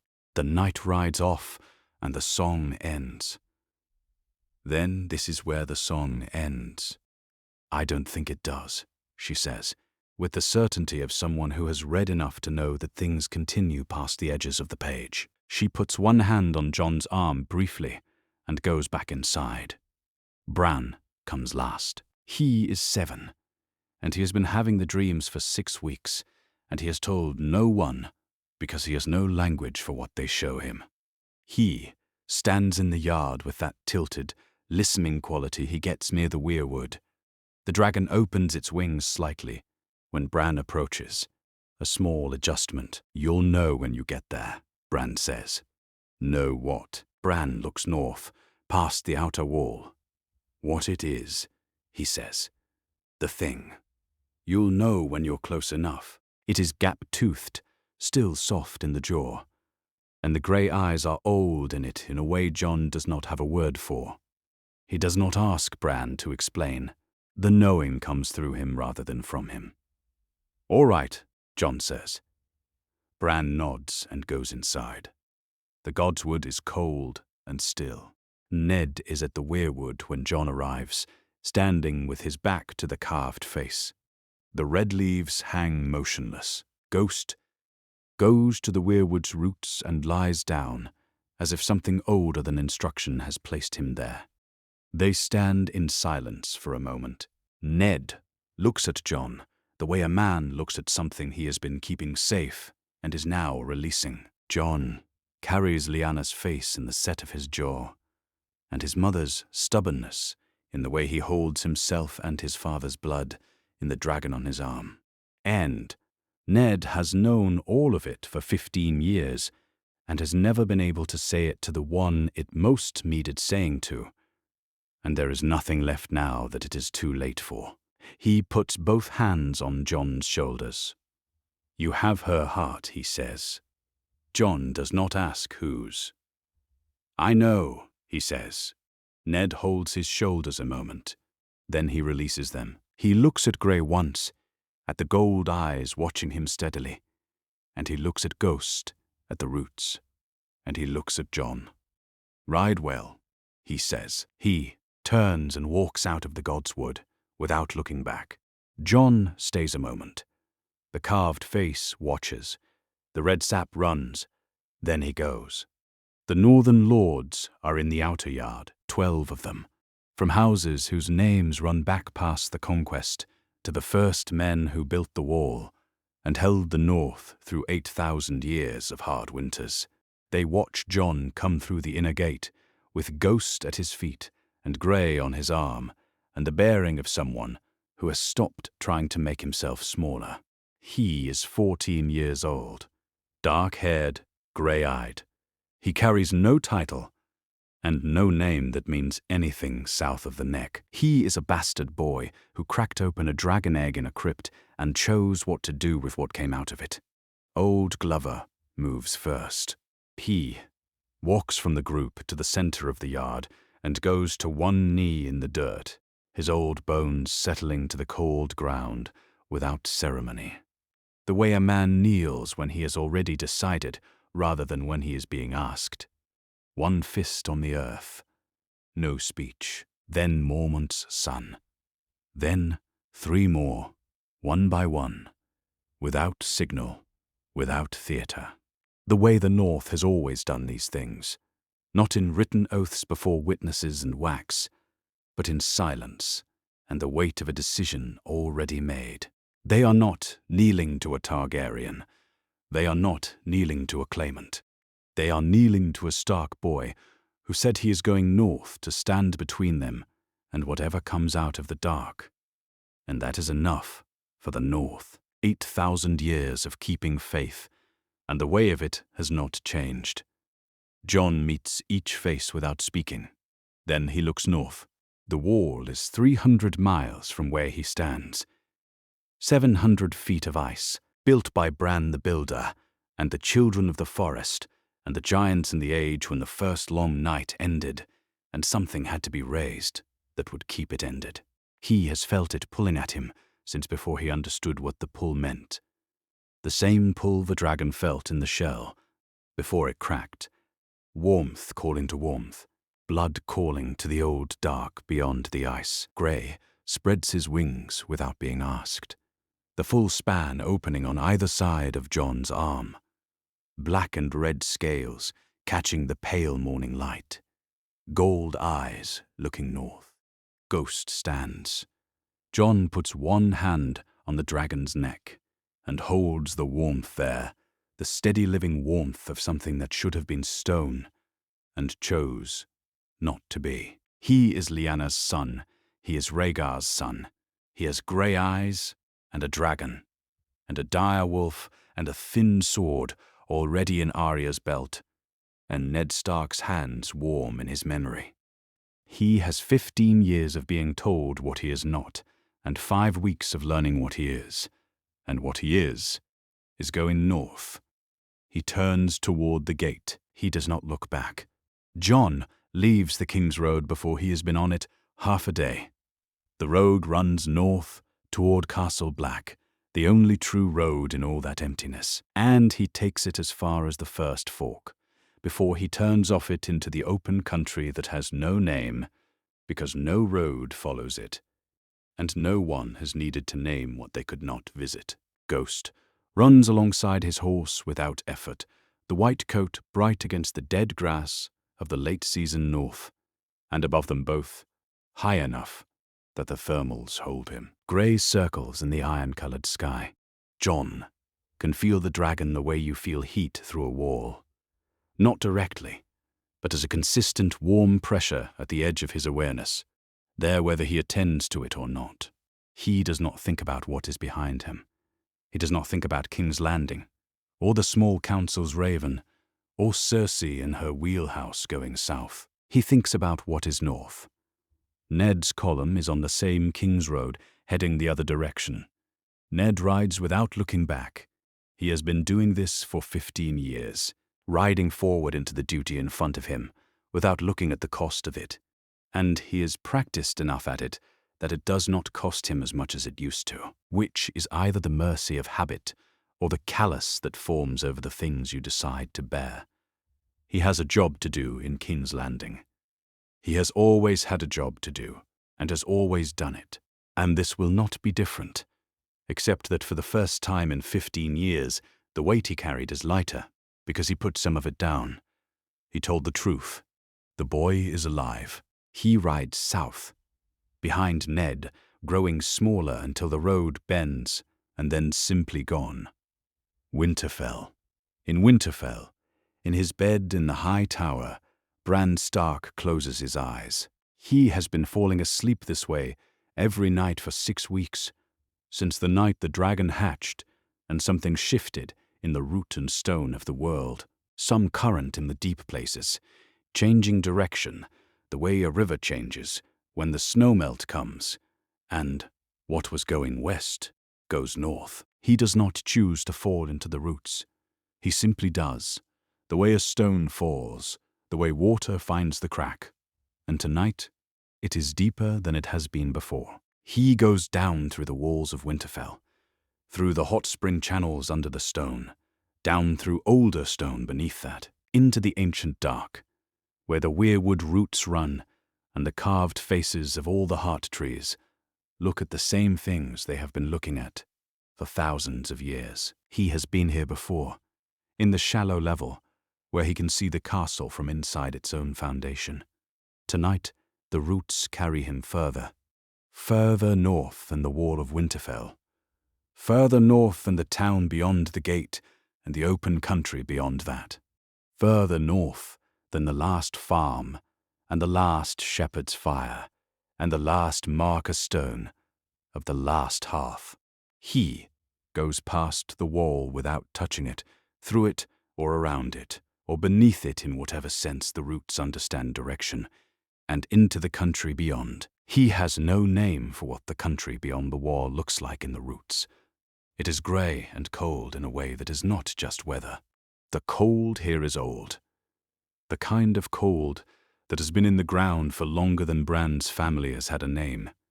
He goes through it, and the roots go with him. And then he sees them, shapes in the grey, many shapes, moving with the particular wrong movement of things that have forgotten how living things move, or never knew. They walk, and do not walk quite right. They have eyes the colour of blue lamps, steady and cold, and they do not cast light so much as extinguish it. Bran cannot count them from this far out in the dark. He cannot count them, because they go on past where his vision reaches, north into the cold, and there is no edge to them that he can find. He does not know their name. He is 7 years old and has no word for what he sees. He knows only that it is an army, and that it is moving south. He wakes in a cold sweat, with the grey light of morning at his window. He sits in his bed and breathes until his hands stop shaking. He does not know how long he was in the roots. He goes to the window. He looks north over the outer wall and the dark tree line and the open country where his brother is riding right now, toward whatever Bran just saw. And he does not know how to tell anyone what he saw in a way they would understand. So he stands at the window and says nothing, and the cold comes through the stone. He will find a way to say it. Not today, but he is a Stark boy, with a Greenseer's blood, and something in him knows it did not show him this for nothing. On open ground, north of any road, Jon stops his horse. Grey is high above him, a dark shape against the sky that has gone the colour of hammered iron, and Jon is feeling the warm edge of the dragon's perception, the way he always does when Grey is aloft and attending to something. The feeling is distant and wordless. It is not sight, exactly. It is more like orientation, like knowing which direction is north without looking at the sun. Except, north is not a direction here, but a state. The state of something that needs him in it, something that is the reason for the warmth in the egg, and the name he was born with, and the pull he has felt all his life in his bones, before he had the language for it. He holds very still.